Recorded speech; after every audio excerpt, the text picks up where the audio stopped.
एक बार की बात है। एक गुरु अपने कुछ शिष्यों के साथ पैदल ही यात्रा पर थे। वे चलते चलते किसी गांव में पहुंच गए। ये गांव काफी बड़ा था। वहां घूमते हुए उन्हें काफी देर हो गई थी।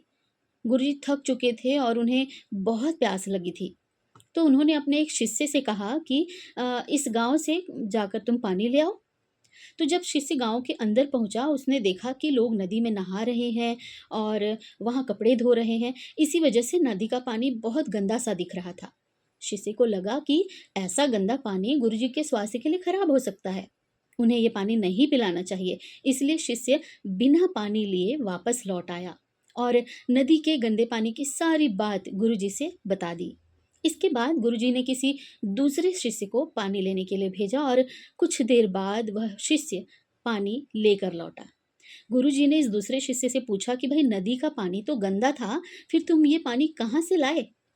शिष्य बोला कि गुरुजी, नदी का पानी वास्तव में बहुत गंदा था, लेकिन लोगों के नदी से चले जाने के बाद मैंने कुछ देर इंतजार किया और कुछ देर बाद नदी में से मिट्टी जब नीचे बैठ गई तो साफ पानी मैं ले आया।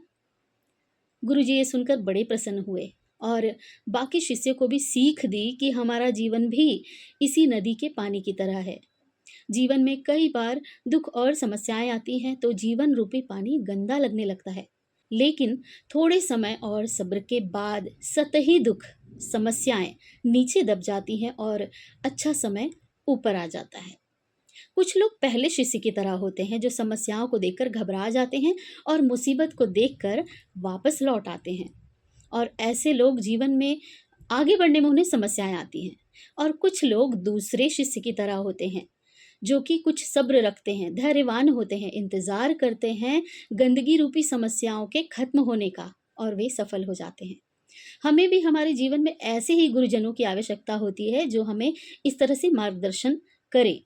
तो आज सभी गुरुजनों को शिक्षक दिवस की बहुत बहुत शुभकामनाएं, सादर नमन।